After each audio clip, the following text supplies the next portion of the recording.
संपूर्ण महाराष्ट्राला हादरवणाऱ्या सरपंच संतोष देशमुख यांच्या हत्या प्रकरणाला 1 वर्ष पूर्ण झालं। त्यांच्या हत्येनंतर जो संताप समोर आला होता त्या संतापानं जनआंदोलनाचं रूप घेतलं। बीड जिल्ह्यातल्या राजकीय वरदहस्तानं सुरू असलेली गुन्हेगारी ही सगळ्यांच्या समोर आली, तिचा पर्दाफाश झाला आणि अर्थकारणाच्या आडून सुरू असलेली झुंडशाही ही महाराष्ट्रासमोर आली। प्रस्थापितांच्या राजकारणाला या प्रकरणानंतर उभ्या राहिलेल्या लढ्यानं धक्का दिला। संतोष देशमुख यांचा हा फोटो वर्षभरात अन्यायाविरोधात लढ्याची प्रेरणा ठरला। 2012 पासून संतोष देशमुख बीड जिल्ह्यातील मस्साजोग ग्रामपंचायतीच्या राजकारणात सक्रिय होते। आधी पत्नी आणि 2022 साली संतोष देशमुख मस्साजोगचे सरपंच झाले। गावाच्या विकासाची तळमळ, मनमिळावू स्वभाव, सरकारी योजनांची माहिती, त्यासाठी धडपड या गुणांमुळे संतोष देशमुखांनी काही दिवसातच जनमानसात लोकप्रियता मिळवली। 6 तारखेच्या आधी संतोष देशमुख सांगायचं म्हटलं तर तुम्हाला एखादी कादंबरी तयार करावी लागेल, एखादा पिक्चर तयार करावा लागेल, त्यावेळेस आम्ही संतोष देशमुख सांगू शकतो। तुमच्या 2 मिनिटाच्या मीडियाच्या बाईटमध्ये आम्ही संतोष देशमुख कसा होता 6 तारखेच्या आधीचा ते आम्ही सांगू शकत नाही। त्यांच्याकडे एक तर गाडीच नव्हती, असली तरी ती भावाकडे असायची। आमच्याच गाड्या घेऊन ते कधी मध्ये इकडे जायचं तिकडे जायचं। आम्ही तिरुपतीला गेलो तर किरायानं गाडी घेऊन गेलो। कधी कोणाचा वाद झाला तर मिटवण्याची त्याची भूमिका कशी असायची, समोरचा माणूस माफी नसला मागत तरी ते आम्हासारख्याला जे वाद घालते त्यांना म्हणायचे पुढचा माफी मागायला, तुला काय प्रॉब्लेम आहे माफी मागा। दोघाला बी सांगून टाकायचं की ते दोघंही माफी मागायले, भांडण कशाला वाढवायचंय। अशा प्रकारे त्याची भांडण मिटवण्याची भूमिका होती। एकदम साधेपणानं होतं त्याचं उठणं बसणं, साधेमान राहणं। कोणी त्याला असं जर बाहेरल्या व्यक्तीला म्हणलं ना हा सरपंच आहे तर कोणी म्हणायचं नाही त्याला सरपंच आहे हा म्हणून, म्हणजे असं त्याचं राहणीमान ते असायचं।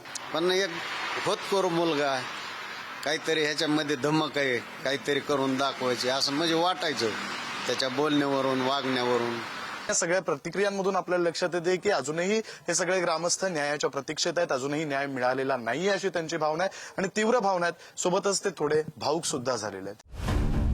मस्साजोगपासून काही अंतरावर असलेल्या अवादा कंपनीच्या पवन ऊर्जा प्रकल्पात झालेल्या एका वादानं संतोष देशमुखांचा बळी घेतला। अवादा कंपनीच्या साईटवर खंडणीवरून वाद झाला। वाल्मिक कराड गँगमधील सुदर्शन घुले आणि त्याच्या काही सहकाऱ्यांनी साईटवरील कर्मचारी आणि सुरक्षा रक्षकांना मारहाण केली। काम करणाऱ्यातला एक जण मस्साजोगचा रहिवासी होता, म्हणून सरपंच या नात्यानं संतोष देशमुख गावकऱ्यांसह घटनास्थळी आले। यावेळी दोन्ही गटात वाद झाला। खंडणी मागण्याचा हा सगळा प्रकार जिथे झाला होता अवादा कंपनीमध्ये, माझ्या पाठीमागे जी कंपनी आता तुम्हाला दिसते तीच ती अवादा कंपनी आहे। खरं तर 28 मे 2024 ला या सगळ्या प्रकाराला सुरुवात झालेली होती। तेव्हापासून खंडणी मागण्यात आली। पहिल्या वेळी तेव्हा खंडणी मागण्यात आली होती, 2 कोटींची खंडणी मागितली जात होती असं नंतर तपासामध्ये समोर आलं होतं। त्यानंतर पुन्हा एकदा खंडणी मागितली गेली होती आणि मग 6 डिसेंबरला सुदर्शन घुले खंडणी मागण्यासाठी म्हणून आला होता। त्यावेळी या कंपनीच्या आवारामध्ये वाद झाला। संतोष देशमुखांनी त्या सगळ्यांना रोखलं आणि तो राग जो आहे तो मनात धरून त्यांचा काटा काढायचं असं वाल्मिक गँगने ठरवलं। पवनचक्कीच्या वादाचा बदला घेण्यासाठी केज तालुक्यातील डोणगाव टोल जवळून संतोष देशमुख यांचं अपहरण करण्यात आलं। हाच तो टोलनाका आहे ज्या टोलनाक्यावरून संतोष देशमुखांचं अपहरण करण्यात आलं होतं। खरं तर डोणगावचा हा टोलनाका आहे। संतोष देशमुख ज्या गावचे रहिवासी होते, ज्या गावचे ते सरपंच होते, त्या मस्साजोग गावापासून अवघ्या 2 किलोमीटर अंतरावर हा टोलनाका आहे। खरं तर या टोलनाक्यावर त्यांची गाडी अडवण्यात आली। त्यांना गाडीमध्ये त्यांनी अपहरणकर्त्यांनी जी एसयूव्ही गाडी आणली होती त्या एसयूव्ही गाडीमध्ये त्यांना जबरदस्ती बसवण्यात आलं। हा पाठीमागचा जो रस्ता आहे जिथून संतोष देशमुख येत होते तो लातूरवरून येणारा रस्ता आहे। ते लातूरला का गेले होते तर त्यांची मुलगी ही लातूरला शिक्षण घेत होती आणि त्यामुळे ते लातूरला गेले होते। परत येत असताना त्यांना या टोलनाक्यावर अडवलं, त्यांची गाडी अडवली, गाडीची काच फोडली, गाडीचा दरवाजा उघडला आणि त्यानंतर त्या गाडीतून त्यांना खाली उतरवलं, जबरदस्ती अपहरणकर्त्यांनी आणलेल्या त्यांच्या एसयूव्ही गाडीमध्ये बसवलं। गाडीतच त्यांना मारायला सुरुवात झाली। पुन्हा हे अपहरणकर्ते केजकडे गेले आणि टाकळी परिसरामध्ये संतोष देशमुखांना घेऊन जाण्यात आलं। संतोष देशमुख यांना 6 आरोपींनी जबर मारहाण केली।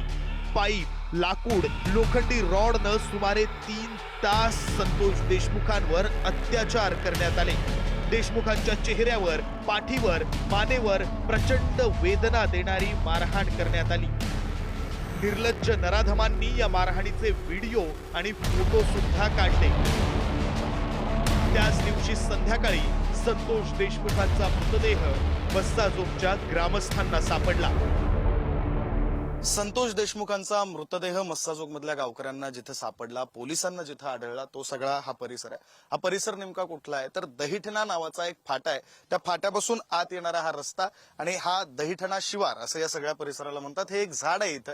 हे झाड सुद्धा आपण बघू शकतो. इतकं वृक्ष झालेलं असं हे झाड आहे आणि त्याच्या पाठीमागे असलेलं हे सगळं शिवार. आता या शिवारामध्ये हे शिवार कोणी कसतंय, फार शेती वगैरे करतंय अशी काही परिस्थिती दिसत नाहीये. त्यामुळे दुपारच्या वेळेत तर कोणी इथे येईल अशी परिस्थिती नाहीये. हा रस्ता आपण बघतोय, या रस्त्याला कुठेही लांब लांबपर्यंत आपल्याला गाडी दिसत नाहीये, वाहन दिसत नाहीये. फार तर 5 मिनिट 10 मिनिट यानंतर एखादं वाहन या परिसरातून येताना जाताना दिसतंय. तेही दिसलं तर दुपारच्या वेळी तीही शक्यता कमी, कारण मराठवाड्यातलं रखरखतं ऊन आपल्याला माहितीये. आणि या रस्त्याच्या शेजारी हे जे गवत आहे हे दाखवावं यासाठी लागतंय. सुकलेलं हे गवत आहे पिवळ्या रंगाचं आणि या गवताचं जे वरचं टोक असतं साधारण हे असलं टोक हे संतोष देशमुखांच्या मृतदेहाला चिकटलेलं सुद्धा आपण पाहिलं. एक फोटो त्यांच्या मृतदेहाचा समोर आला होता आणि त्यामध्ये त्या फोटोमध्ये लक्षात येतंय की त्यांना किती निर्मनुष्यपणे, किती निर्दयीपणे त्यांना मारहाण करण्यात आली होती, त्यांची हत्या करण्यात आली होती. खरं तर त्यांच्या शरीरावर एकही जागा उरली नव्हती. म्हणजे नखशिखांत ज्याला आपण म्हणतो, पायाच्या नखापासून ते वर इकडे केसापर्यंत एकही जागा नव्हती जिथं त्यांच्यावर वार झाला नव्हता, जिथं त्यांना मारहाण झालेली नव्हती. संपूर्ण शरीर काळं निळं पडलेलं होतं. पोस्टमॉर्टम रिपोर्ट समोर आला, त्यात दिलेल्या माहितीनुसार शरीरावर 56 जखमा होत्या. 2.5 ते 3 लिटर त्यांचं रक्त साखळलेलं होतं असेही आरोप करण्यात आले. इतक्या निर्दयीपणे झालेली मारहाण, त्यानंतर समोर आलेला फोटो आणि या सगळ्यामुळं केवळ मस्साजोग गाव नाही, केवळ बीड जिल्हा नाही तर संपूर्ण महाराष्ट्रभरातून संतापाची लाट उसळली आणि न्यायाची मागणी केली जाऊ लागली. संतोष देशमुखांच्या निर्दयी हत्येविरोधात मस्साजोगसह बीड जिल्ह्यात संतापाची लाट उसळली होती. संतोष देशमुखांच्या मारेकऱ्यांच्या अटकेच्या मागणीसाठी मोठं आंदोलन झालं. सुमारे 12 तास अहमदपूर ते अहमदनगर राष्ट्रीय महामार्ग रोखून धरण्यात आला. मराठा आंदोलक मनोज जरांगे पाटील यांनी देशमुख कुटुंबियांची भेट घेतली. त्यांच्या मध्यस्थीनं आंदोलन मागे घेण्यात आलं. 10 डिसेंबरला संध्याकाळी संतोष देशमुखांवर अंत्यसंस्कार करण्यात आले. संतोष देशमुखांवर अतिशय शोकाकुल वातावरणामध्ये अंत्यसंस्कार करण्यात आले. खरं तर आता मी इथं का उभा आहे, पाठीमागे तर शेत दिसतंय असं तुम्हाला वाटत असेल, पण संतोष देशमुखांनीच त्यांच्या गावामध्ये मुळात अंत्यसंस्कार करण्यासाठी म्हणून स्मशानभूमी बांधली होती. पण त्यांच्यावर तिथं अंत्यसंस्कार झाले नाहीत. हे त्यांच्या मामाचं शेत आहे आणि तिथं आपल्याला जी तुळस उगवून आलेली दिसते, तिथं त्यांच्यावर अंत्यसंस्कार करण्यात आले होते. आता त्यांच्यावर अंत्यसंस्कार स्मशानभूमीत का नाही करण्यात आले, इथं का करण्यात आले, तर त्यांच्या हत्येनंतर इतका जनसंताप होता आणि इतका असंतोष होता की इतकी गर्दी होणार याची अपेक्षा होती. हा सगळा जो परिसर आहे त्या परिसरामध्ये नागरिक त्या दिवशी ज्यावेळी त्यांच्यावर अंत्यसंस्कार करण्यात आले त्यावेळी जमलेले होते आणि त्यामुळे मग असा निर्णय घेण्यात आला की त्यांच्यावर अंत्यसंस्कार या सगळ्या परिसरात करण्यात यावेत. ज्यावेळी अंत्यसंस्कार झाले त्यावेळी संतोष देशमुखांचे कुटुंबीय म्हणजे त्यांचा मुलगा, त्यांची मुलगी, त्यांची पत्नी, सगळे आई, सगळे ढसाढसा ओक्साबोक्षी रडत होते. फक्त कुटुंबीयच नाही तर संपूर्ण गाव ओक्साबोक्षी रडत होतं. खरं तर त्यांच्या कुटुंबियांना धीर द्यावा असं प्रत्येकालाच वाटत होतं. मात्र त्यांना धीर देण्यासाठी फक्त शब्दांची गरज नव्हती, तर गरज होती ती आरोपींवर कारवाई होण्याची, आरोपींचा छडा लागण्याची. 10 डिसेंबरलाच या प्रकरणातील 2 आरोपी जयराम चाटे आणि महेश केदार यांना अटक करण्यात आली. देशमुख कुटुंबीय, मस्साजोगचे ग्रामस्थ आणि जरांगे पाटील यांच्या मागणीनुसार या प्रकरणाचा तपास CID कडे सोपवण्याची घोषणा करण्यात आली. केज पोलीस ठाण्यात संतोष देशमुख यांचं अपहरण आणि हत्या केल्याचा गुन्हा नोंदवण्यात आला. आमदार संदीप क्षीरसागर आणि प्रकाश सोळंके यांनी देशमुख कुटुंबियांची भेट घेतली. त्यावेळी त्यांनी वाल्मिक कराडवर थेट आरोप केले. एक तर मास्टर माइंड म्हणून ते आहेत आणि दुसरं त्यांना संरक्षण धनंजय मुंडे साहेबांचं भेटते स्पष्टपणे दिसून येतं ना तुम्हाला हा म्हणजे वाल्मिक कराडाचे हात एवढे वरच्यापर्यंत असतील तुम्हाला असं वाटतं? ज्या पद्धतीने ते सरेंडर होतात, ज्या पद्धतीने प्रशासनाला समोर जातात, सरेंडर झाल्यानंतर त्यांच्या अंगावर तर तसंच गामजा, तो हातात दोरे, तसेच त्यांना लॉकअपमध्ये ट्रीटमेंट भेटते. फक्त त्यांच्यापर्यंत तपास आला की थांबतो. हा विषय तर पूर्ण महाराष्ट्र बघत आहे ना. त्यानंतर वाल्मिक कराड, विष्णू चाटे, सुदर्शन घुले विरोधात खंडणीचा गुन्हा दाखल करण्यात आला. प्रतीक घुलेला अटक करण्यात आली. भाजपचे आमदार सुरेश धस यांनी देशमुख कुटुंबियांची भेट घेतली. यावेळी वाल्मिक कराडच्या आकावर कारवाईची मागणी त्यांनी केली आणि तेव्हापासून धनंजय मुंडे यांचं नाव या प्रकरणाशी जोडलं गेलं. मी अजून तरी मानलेले नाही की धनंजय मुंडे या प्रकरणात आरोपी आहेत असं मी म्हणालेलो नाही. कराडांचा मात्र 100% 99.99% कराडांची इन्व्हॉल्वमेंट याच्यात आहे. हे कराडांच्या आदेशावरच झालेलं आहे सगळं. संतोष देशमुख हत्येच्या निषेधार्थ बीड जिल्ह्यात बंद पुकारण्यात आला. सीआयडीच्या महासंचालकांनी बीडमध्ये चौकशी सुरू केली. नागपूर हिवाळी अधिवेशनामध्ये पहिल्याच दिवशी या प्रकरणाचे पडसाद उमटले. बीड जिल्ह्यातील सर्वपक्षीय आमदारांनी न्यायाची मागणी केली. केज पोलीस ठाण्याचे पोलीस निरीक्षक प्रशांत महाजन यांना सक्तीच्या रजेवर पाठवण्यात आलं. आरोपी विष्णू चाटेची अजित पवारांच्या राष्ट्रवादीतून हकालपट्टी करण्यात आली. अधिवेशनादरम्यान सभागृहात आणि बाहेर बोलताना सुद्धा राजकीय नेत्यांनी, आमदारांनी बीड जिल्ह्यातली वस्तुस्थिती मांडली होती. संतोष देशमुखांचा खून किती निर्दयीपणे, अमानवी पद्धतीने झाला होता हे नेत्यांनी मांडलं. त्या संदर्भातले काही पुरावे सुद्धा सादर केले होते. या व्यतिरिक्त केवळ बीड जिल्ह्यातल्या नव्हे तर राज्यभरातल्या सत्ताधारी विरोधक सर्वच नेत्यांनी वास्तव मांडलं होतं. न्यायाची मागणी सुद्धा केलेली होती. याच दरम्यान बोलताना जितेंद्र आव्हाड यांनी पंकजा मुंडे यांचा दसरा मेळाव्यातला एक व्हिडिओ दाखवला आणि त्या व्हिडिओतून हे लक्षात येत होतं की धनंजय मुंडे आणि वाल्मिक कराड यांचे संबंध किती जवळचे होते. 18 डिसेंबरला फरार आरोपी विष्णू चाटेला अटक करण्यात आली. 19 डिसेंबरला संतोष देशमुखांचा पोस्टमॉर्टम रिपोर्ट सार्वजनिक झाला आणि मारहाणीत मृत्यू झाल्याचं स्पष्ट झालं.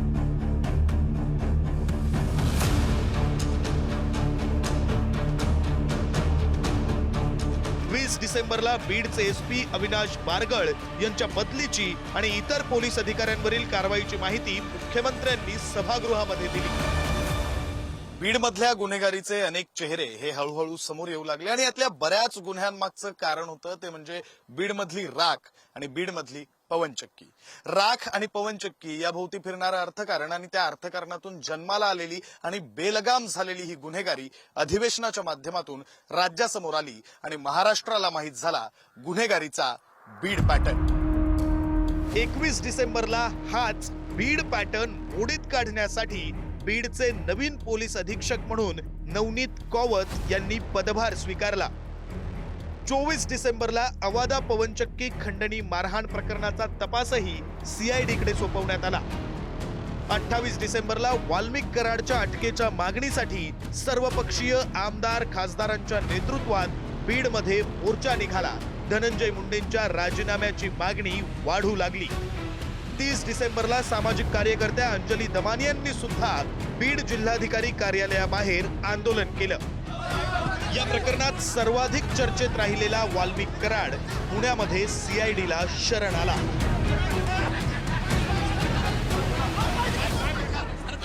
वाल्मिक ज्यावेळी शरण आला त्यावेळची टाइमलाईन सुद्धा फार इंटरेस्टिंग होती. 31 डिसेंबरला साधारण दुपारी 12 वाजता वगैरे वाल्मिकनं स्वतःच्याच मोबाईलवर रेकॉर्ड केलेला त्याचा एक बाईट व्हिडिओ प्रतिक्रिया माध्यमांमध्ये आली आणि त्यानंतर पुढच्या अवघ्या काही मिनिटांमध्ये वाल्मिक स्वतः हा पुण्यामध्ये विद्यापीठ चौकात असलेल्या सीआयडी हेडक्वार्टर्सला शरण आला. तिथं वाल्मिक एकटा पोहोचला नाही तर त्याच्यासोबत बरोबर त्याच वेळी त्याचे 50 ते 60 समर्थक सुद्धा पोहोचले. बराच राडा गोंधळ झाला आणि मग काही तासांनंतर रात्रीच्या वेळी ते सीआयडीचे अधिकारी वाल्मिकला घेऊन बीडच्या दिशेनं निघाले आणि ते बीडमध्ये आले. पोलीस कोठडीत असलेल्या वाल्मिकला खास वागणूक दिली जात असल्याचे आरोपही अनेक झाले. वाल्मिक कराडला विशेष वागणूक दिली जात असल्याचा आरोप करण्यामध्ये रोहित पवार फ्रंट फूटवर होते. वाल्मिक ज्यावेळी पोलीस कोठडीमध्ये होता तेव्हा त्याच्यासाठी खास पलंग, विशेष असा बेड आणल्याचा आरोप त्यांनी केला होता. सोबतच तब्येत बिघडली म्हणून रुग्णालयात दाखल केल्यानंतर त्याच्यासाठी एक अख्खा वॉर्ड रिकामा करण्यात आला होता असाही आरोप रोहित पवारांनी केला होता. या प्रकरणातील उर्वरित आरोपी सुदर्शन घुले आणि सुधीर सांगळे, सिद्धार्थ सोनावणे यांनाही पुण्यातून अटक करण्यात आली. 6 जानेवारीला शरद पवारांनी मुख्यमंत्र्यांना पत्र लिहून हत्या प्रकरणी तात्काळ कारवाईची मागणी केली.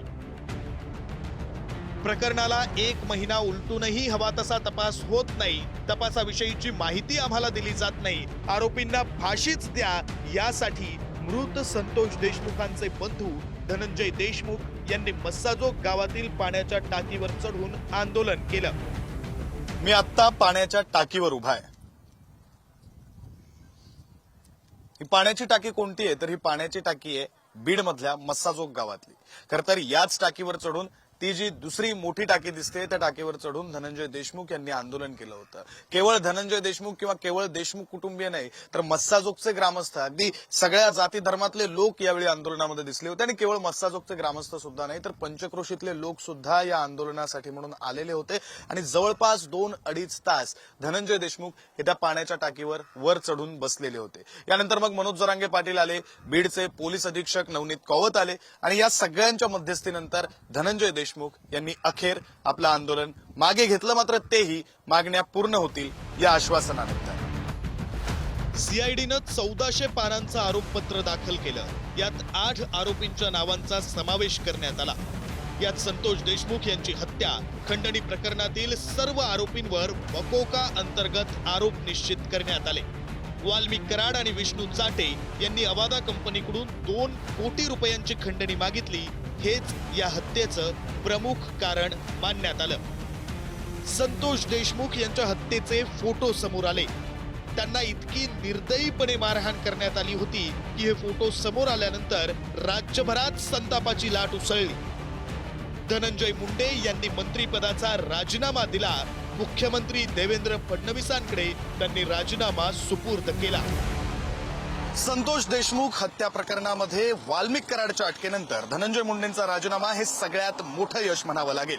मस्साजोगमधून सुरू झालेला हा संघर्ष राज्य पातळीवर पोहोचला आणि या हत्याकांडामागे असलेलं राजकारण आणि गुन्हेगारीच्या युतीला लगाम बसला, असं मत या आंदोलनातील मंडळींनी व्यक्त केलं. मार्च 2025 पासून संतोष देशमुख हत्या प्रकरणाचा खटला हा बीडच्या विशेष मकोका न्यायालयामध्ये सुरू आहे. विशेष सरकारी वकील म्हणून सरकारच्या वतीनं उज्ज्वल निकम यांची नियुक्ती या खटल्यासाठी करण्यात आली आहे. कराडसह इतर 8 आरोपी अटकेत असले तरी त्यांना तुरुंगात मिळत असणारी ट्रीटमेंट हाही वादाचा विषय ठरला.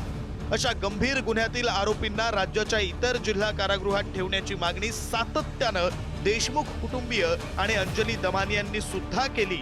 मात्र अद्यापही हे सर्व आरोपी बीड कारागृहातच आहेत. जसे आरोप पोलीस कोठडीत असताना होत होते तसेच आता कारागृहात असताना सुद्धा वाल्मिक गँगबाबत होत आहे. बीड कारागृहात या आरोपींना आलिशान वागणूक दिली जात असल्याचा आरोप सातत्यानं होतोय. आरोपींच्या कोठडीचं सीसीटीव्ही मिळावं अशी मागणी सुद्धा देशमुख कुटुंबियांकडून करण्यात येते. वाल्मिक कराडसह सर्व आरोपींना अद्याप जामीन मिळालेला नाही. मात्र मार्चमध्ये बीड तुरुंगात कराड गँग आणि बबन गित्ते गँग यांच्यात संघर्ष झाल्याच्या चर्चाही रंगल्या होत्या. बबन गित्ते गँगकडून वाल्मिक कराड आणि सुदर्शन घुले यांना मारहाण झाल्याच्या बातम्या आल्या. कारागृह प्रशासनानं हे नाकारलं असलं तरी या घटनेनंतर गित्ते गँगमधील काही सदस्यांना राज्यातील दुसऱ्या कारागृहात हलवण्यात आलं. आता मुळात ज्यांच्या रक्तातच गुन्हेगारी, हाणामारी, खंडणी हे सगळं भरलंय त्यांच्यासाठी बीडमधली गावं काय आणि कारागृह काय त्यांना ठिकाणाचा फरकच पडत नाही, हे यातून लक्षात येतंय. या प्रकरणातील आरोपींना फाशीची शिक्षा व्हावी अशी मागणी पहिल्या दिवसापासून करण्यात येते. कोर्टात या खटल्याची सुनावणी आता सुरू आहे. दुसरीकडे या प्रकरणातील फरार आरोपी कृष्णा आंधळे याला शोधण्यात सरकारला अद्यापही यश आलेलं नाही. यावरूनही सातत्यानं टीका होतीये. हा कृष्णा आंधळे नाशिकमध्ये दिसल्याच्या चर्चाही रंगल्या. मात्र पोलीस तपासात तो नाशिकमध्ये नसल्याचं स्पष्ट झालं. दुसरीकडे कृष्णा आंधळे दुसऱ्या राज्यात कर्नाटकात पळाल्याच्याही चर्चा आहेत. कृष्णा आंधळेला अद्याप न झालेली अटक हे या प्रकरणातील सर्वात मोठं अपयश मानण्यात येत आहे. कृष्णा आंधळे नेमका कुठं आहे? तो राज्यात आहे, राज्याच्या बाहेर आहे, देशात इतर कोणत्या राज्यात लपलाय का मग देशही सोडून पळून गेलाय? मुळात कृष्णा आंधळे जिवंत तरी आहे का, हा प्रश्न अनेक जण विचारतायत. मात्र उत्तर अर्थात कोणाकडेच नाहीये. संतोष देशमुखांच्या हत्येनंतर बीड जिल्ह्यातील मारहाणीचे अनेक व्हिडिओ समोर आले. या व्हिडिओतून बीडमध्ये सुरू असलेल्या जंगल राजची ओळख राज्याला झाली. देशमुख हत्येसोबतच 2023 मध्ये झालेल्या महादेव मुंडेंच्या हत्येचा मुद्दाही उपस्थित झाला. कराड गँगनेच महादेव मुंडे यांची हत्या केल्याचा आरोप महादेव मुंडेंची पत्नी ज्ञानेश्वरी मुंडे सातत्यानं करतायत. या प्रकरणाच्या चौकशीसाठी SIT स्थापन करण्यात आली असली तरी अद्याप न्याय मिळालेला नाही. सुरेश धस यांचा कार्यकर्ता असलेल्या सतीश उर्फ खोक्या भोसलेच्या मारहाणीचे व्हिडिओ सुद्धा चर्चेचा विषय ठरले. उत्तर प्रदेशातून या खोक्याला अटक करण्यात आली. त्याच्या घरावर बुलडोझरही चालवण्यात आला. खोक्या भोसलेला त्यानंतर काही प्रकरणात जामीन मिळाला असला तरी अद्याप त्याचा मुक्काम हा तुरुंगातच आहे. वाल्मिक गँग, खोक्या ही नावं जरी समोर आली असली तरी बीड जिल्ह्यातली गुन्हेगारी ही या नावांपुरती, या टोळ्यांपुरती मर्यादित नक्कीच नाहीये. बीड जिल्ह्यातल्या अनेक गावांमध्ये असंख्य धनदांडग्यांनी असंख्य गोरगरिबांवर केलेल्या अत्याचाराचे, मारहाणीचे व्हिडिओ हे आजही समोर येत आहेत. बीडच्या गुन्हेगारीचं वास्तव मात्र संतोष देशमुखांच्या हत्या प्रकरणानंतर संपूर्ण राज्याच्या समोर आलं. या गुन्हेगारीला आळा घालण्यासाठी उपमुख्यमंत्री अजित पवार यांच्याकडे बीडच्या पालकमंत्री पदाचा कार्यभार देण्यात आला. आता 1 वर्ष उलटल्यानंतरही न्याय मिळाला का या प्रश्नाचं उत्तर देशमुख कुटुंबियांकडे नाही. आज या गोष्टीचं दुःख वाटतं की गेली 1 वर्ष झालं आम्ही न्यायाच्या प्रतीक्षेत आहेत आणि आमची पहिली मागणी होती की आम्हाला लवकरात लवकर न्याय पाहिजे. कारण की जसं इतक्या लवकर तुम्ही माझ्या वडिलांना आमच्यापासून हिरावून घेतलं. अवघ्या म्हणजे 3 तासाच्या कालावधीत तुम्ही त्यांचं सगळं जीवन नष्ट करून टाकलं. पण न्यायाच्या प्रतीक्षेत आम्हाला इतका वेळ का लागतोय ह्याचं मला आज उत्तर हवंय असं मी अपेक्षित करते. 1 वर्षाच्या आताच आम्हाला खरं तर न्याय मिळायला पाहिजे होता. आरोपींना शिक्षा भेटायला पाहिजे होती. तर दुर्दैव असं आहे की 1 वर्ष झालं अजून चार्ज फ्रेम नाही. येणाऱ्या 12 डिसेंबरला चार्ज फ्रेम होणार आहे. माननीय न्यायालयानं तसं सांगितलेलं आहे. आणि जे वेळ काढूपणा जे केलेलं आहे समोरच्या जे आरोपीचे वकील आहेत ते त्यांचे राईट आहेत, आम्ही त्याविषयी नाही बोलणार. परंतु जे फौजफाट आहे त्या सगळ्या मंडळीनं केलेला किंवा ज्या काही गोष्टी जाणीवपूर्वक केल्या गेल्या तर त्याविषयी दुर्दैव वाटतं आहे की आत्तापर्यंत आम्हाला न्याय मिळायला पाहिजे होता. ज्या नराधमांनी निर्घृण आणि अमानुषिकतेनं संतोष देशमुख यांची हत्या केली त्या आरोपींना फाशीचीच शिक्षा व्हायला हवी. सध्या या पातळीवर कोर्टात तारखा सुरू असल्याचं दिसतंय. राजकारण आणि गुन्हेगारीची सांगड घालणारा वाल्मिक कराड तुरुंगात असला तरी त्याला जेलमध्ये मिळणाऱ्या वागणुकीबाबत प्रश्न निर्माण होत आहेत. तर या प्रकरणातील एक आरोपी कृष्णा आंधळे हा अद्यापही सापडलेला नाही. धनंजय मुंडे यांना या प्रकरणात कराड याच्याशी असलेल्या जवळीकीमुळे राजीनामा द्यावा लागला असला तरी पुन्हा मंत्रिमंडळात प्रवेश मिळावा यासाठी त्यांचे प्रयत्न सुरू आहेत. देशमुख हत्याकांडाला 1 वर्ष पूर्ण होण्याच्या काही दिवस आधीच त्यांनी कराडची आठवण अगदी जाहीरपणे बोलून दाखवली.